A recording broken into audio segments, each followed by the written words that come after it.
मामला ठंडा हो जाता है और हमारे देश के नेता केवल वोट बैंक की राजनीति कर रहे हैं। उनको कोई मतलब नहीं है हिंदू मर जाए, कोई मतलब नहीं है क्या सारे हिंदू मर जाए। यहाँ पे जो पहलगाम में हुई घटना एक बहुत ही निंदनीय घटना है और इससे पूरा भारत सहम गया है, जहाँ पर हिंदू होना एक बहुत ही बड़ा गुनाह माना जाता है। मेरे साथी हैं जितिन जी, तो आप मुझे बताइए पहलगाम में जो घटना हुई है इससे आपको सीखा का मिलती है?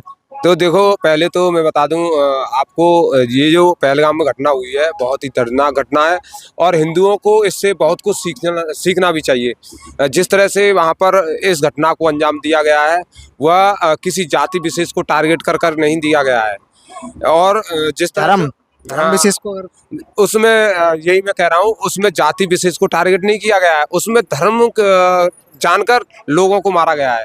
लेकिन मुझे बताइए इसमें पूरी नाकामी केंद्र सरकार के, जब वो दावा करती हैं कि कश्मीर पूरा एकदम साफ है, यानी कि टूरिज्म के लिए बहुत ही बढ़िया, यहाँ पे कोई भी नुकसान नहीं है, फिर इतनी बड़ी चूक कैसे हो गई जहाँ पे 1000 से लेके 2000 टूरिज्म वहाँ पे थे, लेकिन उनकी जो हमारे थे वहाँ पे कोई भी सुरक्षा का इंतजाम नहीं था। ऐसा है, हमारे देश की खुफिया एजेंसियां सोती रहती हैं, जब कोई बड़ी घटना हो जाती है उसके बाद जागती हैं।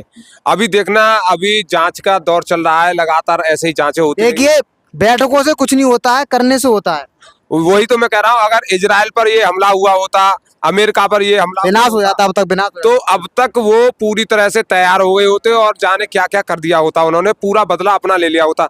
अमेरिका का अगर एक मक्खी भी मर जाए ना और उसे मालूम पड़ जाए इस देश के लोगों ने मारा है, तो वो उस देश को तबाह कर देता है, घर में घुसकर मार। लेकिन इंडिया में क्या होता है, इंडिया में पहले जांचें होती हैं और जब तक जांचें होती रहती हैं जब तक मामला पूरा ठंडा हो जाता है, मामला ठंडा हो जाता है और हमारे देश के नेता केवल वोट बैंक की राजनीति कर रहे हैं।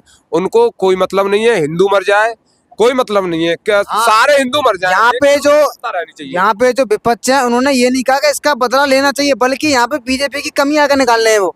देखो, इस देश में राजनीतिक पार्टियां कभी भी हिंदुओं की रक्षा के लिए तत्पर नहीं है, लेकिन थोड़ा सा ये सहयोग है, जब से माननीय योगी जी आए हैं, माननीय मोदी जी आए हैं, हिंदुओं में थोड़ी जागृति बढ़ी है, वो अपनी सुरक्षा के लिए चिंतित हुआ है। लेकिन कहाँ सुरक्षा, मुझे बताइए, पुलवामा अटैक हो गए, डेली वहाँ पे अटैक होते हैं, लेकिन मोदी योगी जी और जो हमारे अमित शाह ये करते हैं दावा कि कश्मीर पूरी तरह से वो है सुरक्षित है। मैं बताऊं, कश्मीर सुरक्षित है। कैसे सुरक्षित है? जब तक कश्मीर में राष्ट्रपति शासन लागू रहा तब तक ऐसी घटनाएं नहीं हुई, लेकिन जब से दोबारा से वहां पर चुनी हुई सरकार आई है, उमर अब्दुल्ला वहां के मुख्यमंत्री बने हैं, उसके बाद दोबारा से वही गतिविधियां चालू हो गई जो पहले थी। जो पहले गतिविधियां होती थी ना, जो पहले आतंकवादी घटनाएं होती, आम आदमी की तरह पहले रहते थे, वैसे ही अब रहने लगे। क्यों बताइए मुझे, उसमें कारण है। कारण क्या है?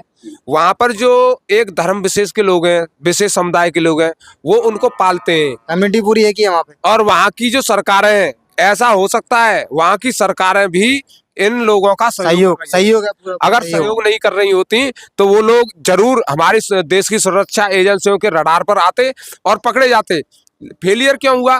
क्योंकि वहाँ की सरकारें उनका जो है समर्थन कर रही हैं, उनको वित्त पोषित कर रही हैं। वहाँ पे कुछ जो लेडीज थी, जो बच्ची हैं, जिंदा बची थी, वो ये कह रही थी कि जो आतंकवादी थे वो पहले वर्दी में आए थे, उनके हेड पे लग रहे थे कैमरे, यानी कि प्रॉपर तरीके से वो वीडियो शूट करके गई हैं जो जितने भी व्यक्ति मारे हैं। और वहाँ पे एक सबसे मेन बात यह है कि कोई भी लेडीज नहीं वहाँ पे मारी है, केवल जो व्यक्ति उनको वहाँ पे करा गया टारगेट। ऐसा है, लेडीज इसलिए नहीं मारी गई है कि उनको डर था कि कहीं जो सुरक्षा के गार्ड होते हैं, जो वहाँ पर आर्मी है, कहीं वो लोग ना आ जाएं और हमें पकड़ लें। वो केवल मारने आए थे, नाम पूछकर मार रहे थे, और वो ये भी जांच कर रहे थे कहीं वो मुस्लिम भाई तो नहीं है। सीधी उनका मतलब, उनको कहीं डाउट भी हुआ तो कपड़े तक उतारे गए, इस तरह से मारा गया है उन लोगों को। यानी हिंदुओं को पूरी तरह से टारगेट किया गया है। तो आप मुझे बताइए, आप इस जो मामले पे कैसी आप चाहते हैं कार्रवाई? मैं इस मामले पर साफ और स्पष्ट कार्रवाई चाहता हूं। जो लोग दोषी हैं उनको सजा होनी चाहिए। सजा क्या, उनको इस तरह से मारा जाना चाहिए कि जो लोग आगे भी आने वाले समय में ऐसी घटनाओं को अंजाम देने की सोच रहे हैं, उनकी 7 पुश्तें भी इस ऐसी घटनाओं को अंजाम देने के लिए न सोच